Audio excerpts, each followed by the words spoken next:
Mes amis, nous allons commencer un nouveau spectacle de la foi.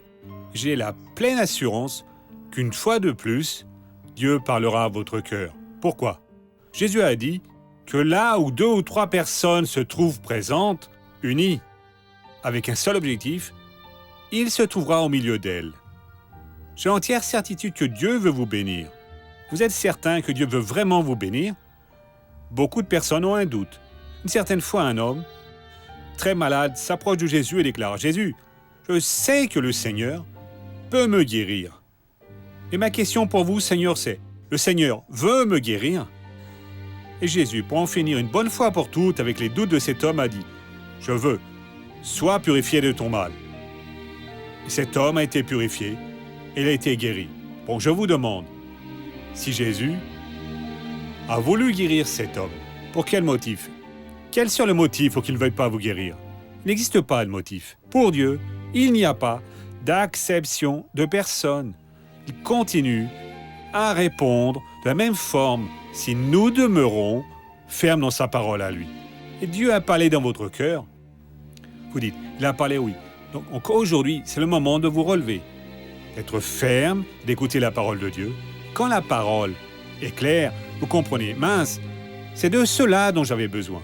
Alors vous pouvez prendre une attitude de foi et prendre possession de la bénédiction et vaincre, au nom de Jésus. Ok? Voyez, après cette belle parole de foi, je veux vous inviter à prêter attention à ce que Dieu a fait dans la vie de cette famille. Combien Dieu a été bon pour ces personnes. Vous le verrez dans le feuilleton de la vie réelle. Et ce qu'il peut faire pour votre vie, si vous restez reliés à la parole de Dieu. Et après cela, nous aurons une série d'autres activités. Et à la fin, nous prierons pour vous et pour votre famille. Et donc préparez-vous. Le spectacle de la foi commence. Il y a beaucoup de bonnes choses aujourd'hui, au nom de Jésus. Et pour Jésus, faites de beaux applaudissements. Pour tous nos amis qui se retrouvent en ce lieu, pour vous qui nous regardez, en un quelconque endroit de ce monde, restez avec nous. Le programme aujourd'hui va être une bénédiction. J'ai la certitude que la bonne parole va arriver dans votre cœur. Celui-ci, c'est le 3e culte sur ce qui s'est produit après la mort d'un juge appelé Jaïr, lorsque les enfants d'Israël à nouveau ont recommencé à faire ce qui semblait mal. Sauf que cette fois-ci, ils n'ont presque pas obtenu la miséricorde de Dieu. Ceux qui marchent ne s'important pas d'abuser encore et encore de la grâce divine, ouvrez les yeux. Il pourra arriver le jour où vous allez implorer et Dieu ne va pas vous répondre. C'est là dans le livre des Juges 6, 11, il dit ainsi, Juge 11, excusez-moi, non, Juge 10, le verset 6, après nous allons lire le 11. Les Israélites firent encore ce qui déplaisait au Seigneur. Ils se mirent à servir les Baals et les Astartés, les dieux d'Aram, les dieux de Sidon, les dieux de Moab, les dieux des Ammonites et les dieux des Philistins. Ils abandonnèrent le Seigneur et cessèrent de le servir. Ils ont fait 2 erreurs ici. Ils étaient complètement dans la débauche spirituelle. Tout ce qu'ils disaient qui pourrait aider, les idiots imploraient et finissaient par compliquer encore plus. Et servir Dieu qu'ils devraient servir, ils ne le servaient pas. C'est ce qui arrive quand la personne, elle, cesse de servir Dieu et sert les forces spirituelles. Et très souvent, elle se juge de Dieu, mais celles qui obéissent servent plutôt au Seigneur et servent juste Dieu. Qu'est-ce qui arrive? Le verset 7... Le Seigneur se mit en colère contre Israël et les vendit aux Philistins et aux Ammonites. Ceux-ci pressurèrent et écrasèrent les Israélites cette année-là. Et pendant 18 ans, tous les Israélites qui étaient en Transjordanie, au pays des Amorites du Galade. Qu'est-ce qui est arrivé? Il est arrivé qu'ils ont été vendus. Si vous me vendez votre voiture, je peux en faire ce qui me convient. Je peux la couper en petits morceaux, je peux la repeindre, je peux faire ce que je veux, c'est à moi. Dieu les a vendus, les a livrés. Vous pouvez la prendre parce que je suis fatigué de ce peuple. Attention pour ce que cela n'arrive pas. Et le Seigneur Dieu, qu'il s'irrite de vous voir tant jouer avec la vérité, continuant à faire ce que vous ne devriez pas faire. Et il dit ici que ils écrasèrent les Israélites cette année-là et pendant 18 ans, tous les Israélites qui étaient en Transjordanie, ça veut dire les enfants d'Amon, oui, au pays des Amorites du Galaad. Cette terre est la chose suivante. Après, plus en avant, nous allons voir que le nouveau juge a fait un très grand discours et ainsi il nous aura prouvé qu'ils étaient dans l'erreur.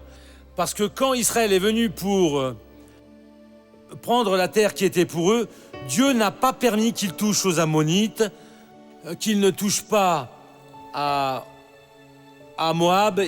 Et Moïse leur a demandé la permission pour qu'ils passent par là et ils ne les ont pas laissés passer. Ils sont venus en traite et les ont blessés. Alors Dieu, voyant cela, a donné cette terre pour eux et ils ont pu y rester. Et maintenant, ces enfants d'Amon sont venus et ont pris cette terre qui était à eux. Et quand ils ont vu qu'il n'y avait plus moyen, ils ont dit, après plus de 18 ans soumis à l'oppression, c'est ici dans le verset 10, les Israélites crièrent vers le Seigneur, « Nous avons péché contre toi. Nous avons abandonné notre Dieu et nous avons servi les Baals. » Le Seigneur dit aux Israélites, les Égyptiens, les Amorites, des Ammonites, des Philistins, des Sidoniens, Amalek et Maon vous ont opprimés. Lorsque vous avez crié vers moi, ne vous ai-je pas sauvé de leurs mains? Mais vous m'avez abandonné et vous avez servi d'autres dieux. C'est pourquoi je ne vous sauverai plus. Voilà, c'est à la fin de cette histoire. Allez crier vers les dieux que vous avez choisis, qu'ils vous sauvent au temps de votre détresse. Donc, il n'y a plus moyen. Mon frère, même que vous voyiez qu'un jour vous sentiez que Dieu a épuisé sa patience à votre sujet et ne veut plus vous entendre, il y a certaines choses que vous pouvez faire pour qu'il ouvre son cœur et vous bénisse à nouveau. La grande vérité est la suivante. Tant que nous sommes encore en vie, il y a des opportunités de pouvoir nous sauver. Après que l'on parte, c'est fini. Ne jouez pas avec Dieu. Si vous avez beaucoup joué, mais missionnaire, je suis allé trop loin. À présent, Dieu ne va pas vouloir m'accepter. Voyez ce qu'ont fait les enfants d'Israël. Et Dieu est revenu et les a aidés. Le verset 15. Les Israélites dirent au Seigneur, nous avons péché. Traite-nous comme il te plaira. Seulement, s'il te plaît, délivre-nous en ce jour. Qu'est-ce qu'ils ont fait? Ils avaient fait ce qui était mauvais aux yeux de Dieu et ils étaient condamnés. Il n'y avait plus d'issue et maintenant ils ont pris Dieu par le pied. Ils ont dit, Seigneur, nous avons péché. Fais seulement ce qui semble très bon à tes yeux. Comme Dieu n'a pas de méchanceté, Dieu est seulement amour, Dieu devait regarder vers eux. Ainsi, cela est un conseil très important pour ceux qui viennent de pécher. Dieu a dit, je ne veux plus rien savoir de vous. À présent, oubliez-moi. Mais Seigneur, nous avons péché. Juste une chose, faites seulement ce qui est bon à vos yeux. Et Dieu ne peut regarder avec méchanceté. Et qu'est-ce qui s'est passé? Ils supprimèrent de leur sein des dieux étrangers et se mirent à servir le Seigneur, qui fut touché par l'oppression d'Israël. Dieu a même été angoissé de cette disgrâce terrible, de cette terrible disgrâce, et Dieu leur a donné encore une fois la libération. Dans une situation où vous vous sentez qu'il n'y a plus moyen, vous pensez même que Dieu vient te le dire, mais le démon aime vous perturber dans ces moments-là. Il vous conduit à la tentation, et même que vous n'ayez pas chuté, il vous fait sentir la personne la plus misérable pour qui il n'y a plus d'issue. Vous devez connaître la parole de Dieu. Alors, vous vous réconciliez avec Dieu, clamez le Seigneur, et quand il n'y a plus d'issue, mais Seigneur, faites seulement une chose, faites ce qui semble bon à vos yeux. Comme cela s'est produit là. Parce que Dieu n'est pas mauvais, Dieu est amour et Dieu leur a donné le pardon. Alors ils ont choisi Jéphété. C'est une belle histoire, mais on n'a pas le temps de la lire ici. Après, vous pouvez la lire au chapitre 11. Il était le fils d'une prostituée. Et comme il n'était pas un enfant légitime, il ne pouvait entrer dans la congrégation. Les frères ont profité de lui et il est parti s'installer très loin. Et ils sont allés le chercher pour qu'il soit leur héros. Et Jephthé les a menés devant Dieu. Écoutez-moi tous. Si je vais avec vous, vous allez faire de moi votre chef? Oui. Donc allons faire la chose suivante. Nous allons faire un jurement ici devant le Seigneur Dieu. Cela, vous allez le voir plus en avant, mais je laisse cela ici. Et je vais maintenant prendre le verset 29. Jephthé avait tenu ce genre de discours, ce que je vous ai raconté, aux enfants d'Ammon, lorsqu'il a voulu leur faire voir. Jephthé, ça commence tout de suite. Ça commence à Jephthé. Où est-ce que c'est? Ça commence au chapitre 11, l'élection de Jephthé. Il y a 2 versets que je voudrais voir avec vous.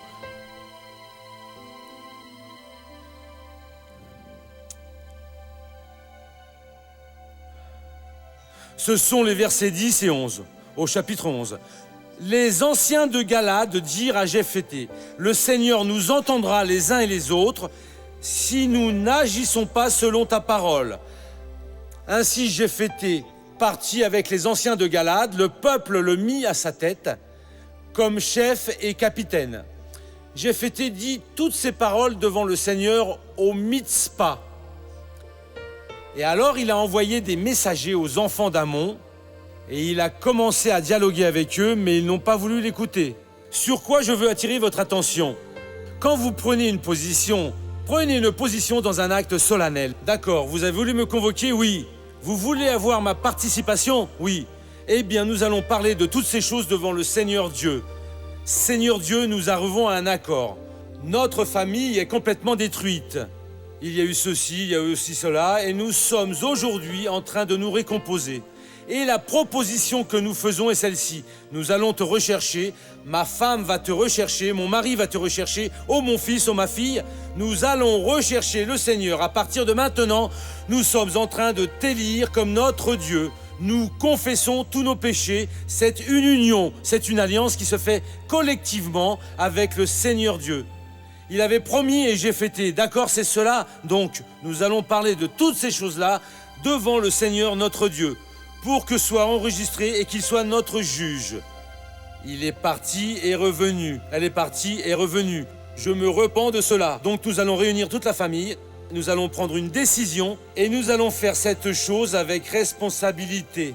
Vous me convoquez pour revenir à la gestion de la société, pour ceci et cette autre chose, pour pouvoir prier. Donc mettons ces choses devant Dieu parce que cela c'est une chose sérieuse d'être devant Dieu. Ce verset a beaucoup parlé à mon cœur. Ainsi Jephthé parti avec les anciens de Galade. Le peuple le mit à sa tête comme chef et capitaine. Jephthé dit toutes ces paroles devant le Seigneur au Mitzpah.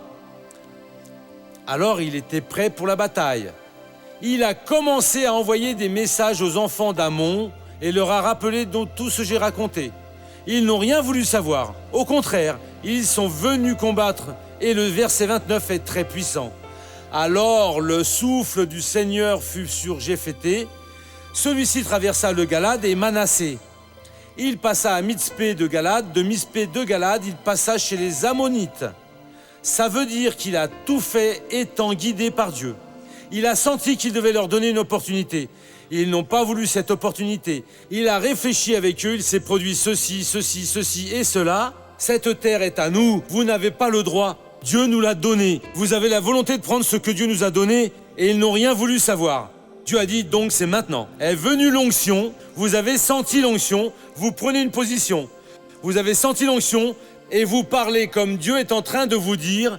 Et le résultat c'est qu'ils ont obtenu le résultat que Dieu leur a promis. Et c'est cela qui est notre objectif. C'est pour cela que nous sommes dans la foi, pour accomplir la parole de Dieu. Et si nous accomplissons les pas, Dieu va nous honorer au nom du Seigneur Jésus. Nous allons maintenant au feuilleton de la vie réelle.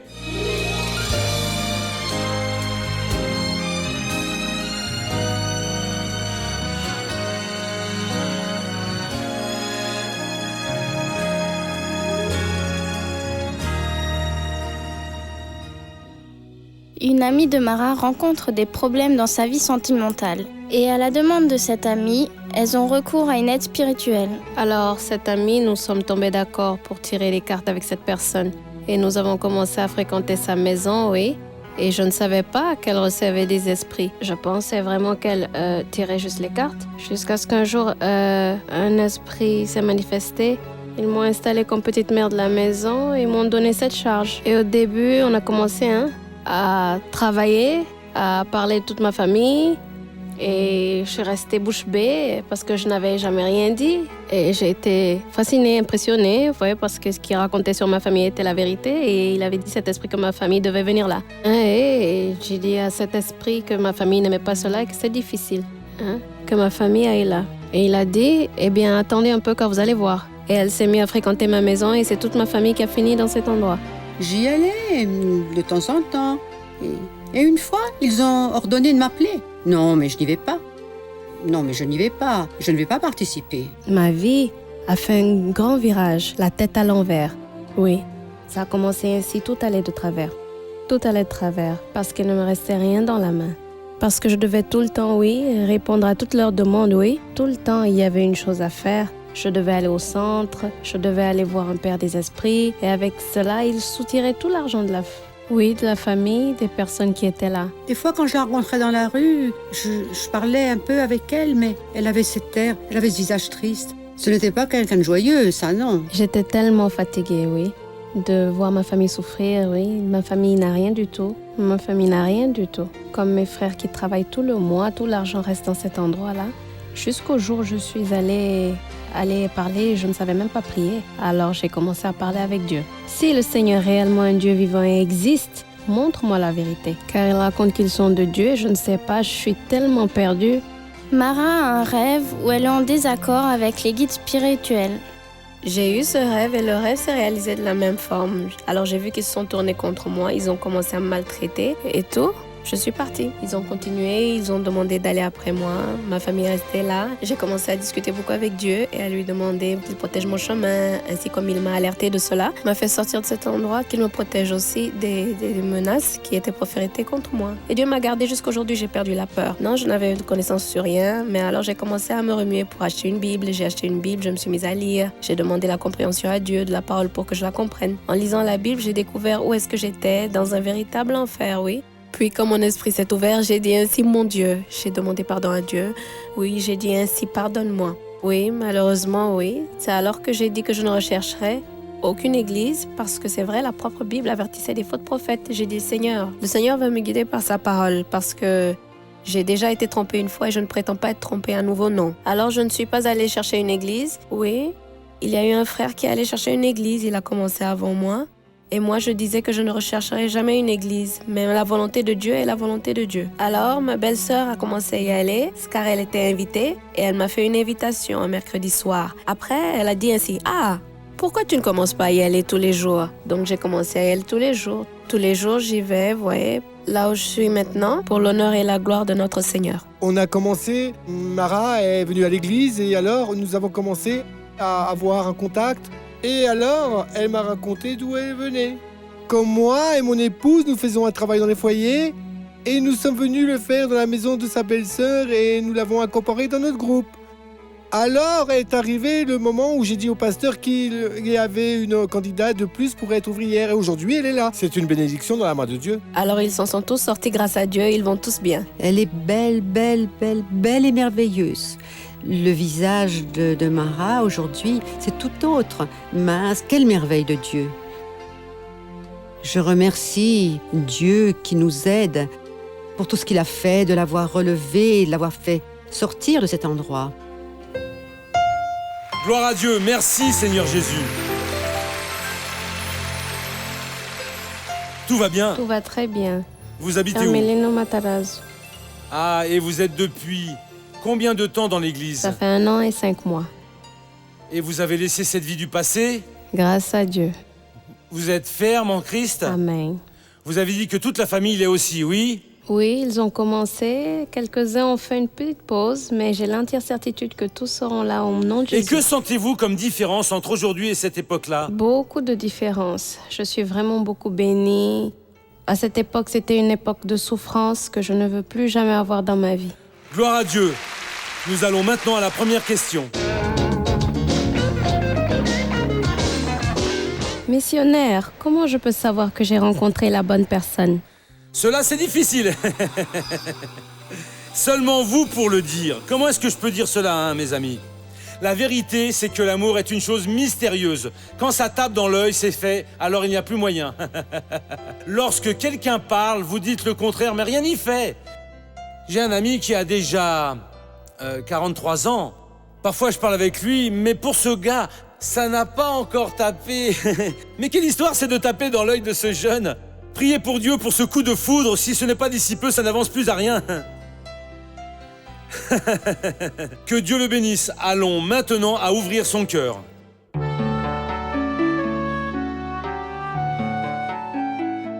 Je suis mariée et j'affronte un conflit intérieur très grand. Chaque jour, je me sens plus frustrée.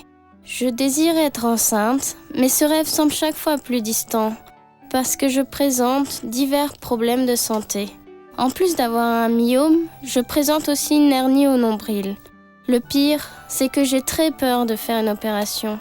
Missionnaire, je souffre beaucoup de tout cela et j'ai besoin d'un miracle dans ma vie.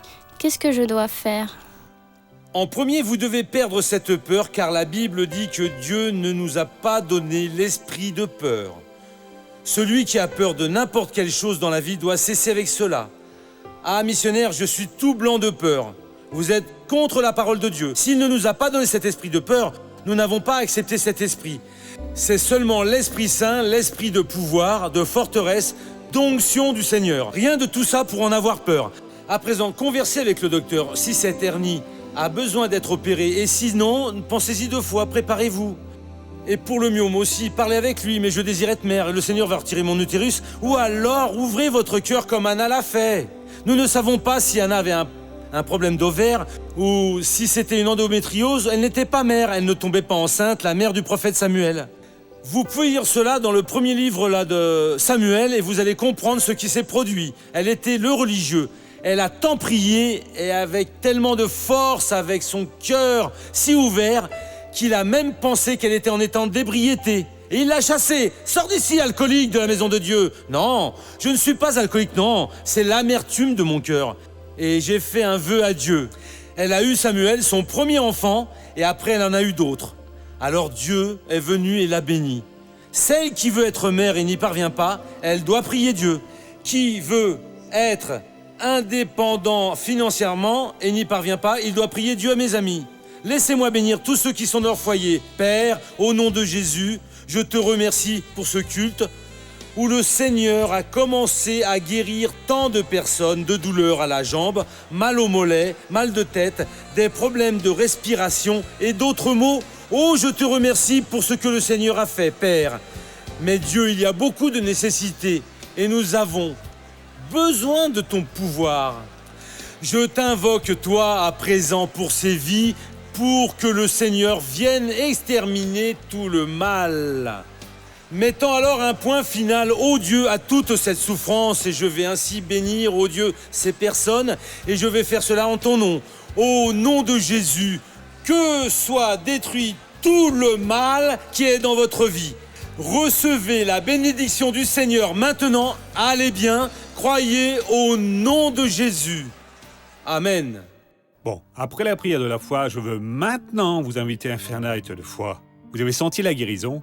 Maintenant, faites un test dans votre maison et appelez-nous à ce numéro maintenant. Vous dites, ministre David Sorel, je suis la personne qui a senti le toucher de Dieu et je me sens très bien. Votre témoignage glorifie Dieu. À présent, vous aussi avez ressenti l'appel de Dieu pour devenir un de nos parrains. Soyez aujourd'hui un de nos parrains de l'œuvre de Dieu. Prenez maintenant un stylo et un papier et notez-y ce numéro qui est en train d'apparaître sur votre téléviseur. Et faites partie de ce groupe de personnes qui ont été appelées par Dieu. Bien sûr que si vous ne sentiez pas ce désir, vous ne devez pas l'être. Dieu n'est pas venu vous appeler. Et vous êtes la personne qui dit « je veux en faire partie, je vais collaborer à cette œuvre ». Donc vous avez été appelé pour être un de nos parrains. Vous pouvez appeler et faire partie de ces personnes, du groupe de ces personnes qui maintiendra financièrement ce programme. Je vous demande, Dieu ment-il? Non. Il a promis qu'il donnerait la semence à celui qui sème. Si vous êtes en train de semer dans l'œuvre de Dieu, vous recevrez la semence pour pouvoir continuer à semer. Vous pouvez être tranquille parce que Dieu ne ment pas. Sur ce, que Dieu vous bénisse, qu'il vous garde et vous protège. Nous revenons en peu de temps à cette même tranche horaire, au nom du Christ.